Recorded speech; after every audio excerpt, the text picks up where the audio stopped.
ಶಿರಾ ತಾಲೂಕಿನ ಬುಕ್ಕಾಪಟ್ಟಣ ಹೋಬಳಿಯ ಸುತ್ತಮುತ್ತ ಕಳೆದ 3-4 ತಿಂಗಳಿನಿಂದ ವಿದ್ಯುತ್ ಕಣ್ಣಾಮುಚ್ಚಾಲೆ ಆಟವಾಡಿದ್ದಕ್ಕೆ ರೋಸಿ ಹೋದ ಜನರು ಬೆಸ್ಕಾಂ ಕಚೇರಿಗೆ ಮುತ್ತಿಗೆ ಹಾಕಿ ಪ್ರತಿಭಟನೆ ನಡೆಸಿದ್ರು.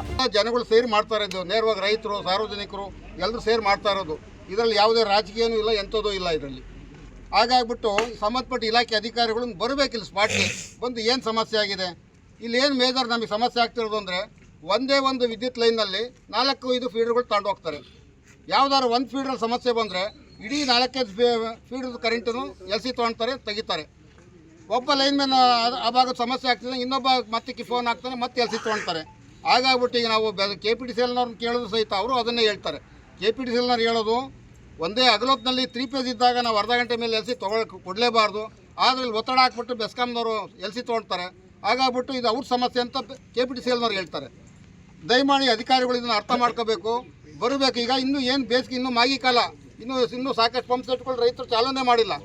ಈಗಲೇ ಹಿಂಗಾದರೆ ಇನ್ನು ನಮಗೆ ಫೆಬ್ರವರಿ, ಮಾರ್ಚ್, ಏಪ್ರಿಲ್ ಕತೆ ಏನಾಗ್ಬೋದು? ಬುಕ್ಕಾಪಟ್ಟಣ ಹೋಬಳಿಯಲ್ಲಿ ಸುಮಾರು 6,000 to 7,000 ಜನಸಂಖ್ಯೆ ಹೊಂದಿದ್ದು, ಕರೆಂಟ್ ಮೇಲೆ ಮೆಕ್ಯಾನಿಕ್ಗಳು, ಬಡಗಿ ಕೆಲಸ ಮಾಡುವವರು, ಬ್ಯಾಂಕ್ಗಳು, ಕಟ್ಟಡ ಕಾರ್ಮಿಕರು ಅವಲಂಬಿತರಾಗಿದ್ದಾರೆ. ಆದರೆ ವಿದ್ಯುತ್ ಅನಿಯಮಿತ ನಿಲುಗಡೆಯಿಂದ ತೀವ್ರ ಸಮಸ್ಯೆಗೆ ಒಳಗಾಗಿದ್ದು ದಿಢೀರ್ ಪ್ರತಿಭಟನೆಗೆ ಮುಂದಾದ್ರು. ಪರಿಸ್ಥಿತಿ ಕೊನೆಗೆ ಕಾನೂನು ಸುವ್ಯವಸ್ಥೆ ಕಾಪಾಡೋದು ಕಷ್ಟ ಆಗುತ್ತೆ. ಹಾಗಾಗ್ಬಿಟ್ಟು ಮೇಲಾಧಿಕಾರಿಗಳು ಗಮನ ಹರಿಸಬೇಕು, ಇಲ್ಲಿ ಬರಬೇಕು. ಇಲ್ಲಿ ಬಂದು ಸ್ಪಾಟಿಗೆ ಬಂದ್ಬಿಟ್ಟು ಏನು ಸಮಸ್ಯೆ ಆಗಿದೆ, ಇಲ್ಲಿ ಕೇಬಲ್ಲು, ನಿರಂತರ ಜ್ಯೋತಿ ಕೇಬಲ್ಲು, ಅದೇನು ಕೋಟ್ಯಾಂತರ ರೂಪಾಯಿ ಹಗರಣ. ಇದು ನಿರಂತರ ಜ್ಯೋತಿ ಕೇಬಲ್ಲು ಪದೇ ಬರೆಸ್ಟ್ ಆಗ್ತಾನೆ ಇರುತ್ತೆ. ಒಂದು ಬರೆಸ್ಟ್ ಆದರೆ 3-4 ಗಂಟೆ ಬೇಕು ರಿಪೇರಿ ಮಾಡೋದಕ್ಕೆ.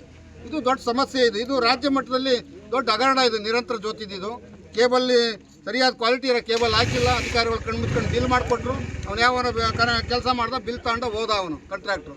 ಹಾಗಾಗ್ಬಿಟ್ಟು ಇದನ್ನು ಎಲ್ಲರೂ ಗಮನ ಹರಿಸ್ಬೇಕು. ಸುಮ್ಮನೆ ನಮಗೆ ಕಣ್ಣೂರು ಸಹ ತಂತ್ರ ಆಗಬಾರ್ದು. ಇದು ಇವತ್ತೇನೋ ಒಂದು ಸಮಾಧಾನ ಮಾಡಿ ಕಳಿಸಿದ್ರೆ ಮುಂದಿನ ದಿನಗಳಲ್ಲಿ ಇದೇ ಸಮಸ್ಯೆ ಮುಂದುವರೆದ್ರೆ ನಾವು ಉಗ್ರ ಹೋರಾಟ ಅಂತೂ ಹಮ್ಮಿಕೊಳ್ಳೋದು ಸತ್ಯ.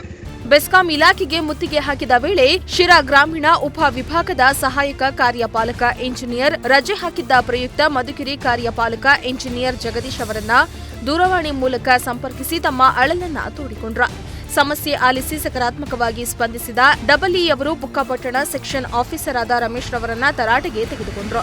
ಇನ್ನು ಸಾಂಕೇತಿಕವಾಗಿ ಪ್ರತಿಭಟನೆ ನಡೆಸಿದ್ದು, ಸಮಸ್ಯೆ ಹೀಗೆಯೇ ಮುಂದುವರೆದರೆ ಮುಂದಿನ ದಿನಗಳಲ್ಲಿ ಉಗ್ರ ಹೋರಾಟ ಮಾಡುವುದಾಗಿ ಪ್ರತಿಭಟನಾಕಾರರು ತಿಳಿಸಿದ್ರು. ಇನ್ನು ಮಧುಗಿರಿ ಕಾರ್ಯಪಾಲಕ ಇಂಜಿನಿಯರ್ ಜಗದೀಶ್ ಸಮಸ್ಯೆಗೆ ಭರವಸೆಯನ್ನ ನೀಡಿದ್ರಿಂದ ಪ್ರತಿಭಟನಾಕಾರರು ಹೋರಾಟವನ್ನ ಹಿಂಪಡೆದ್ರು. ಶ್ರೀಮಂತ ಪ್ರಜಾಶಕ್ತಿ ಟಿವಿ, ಶಿರಾ.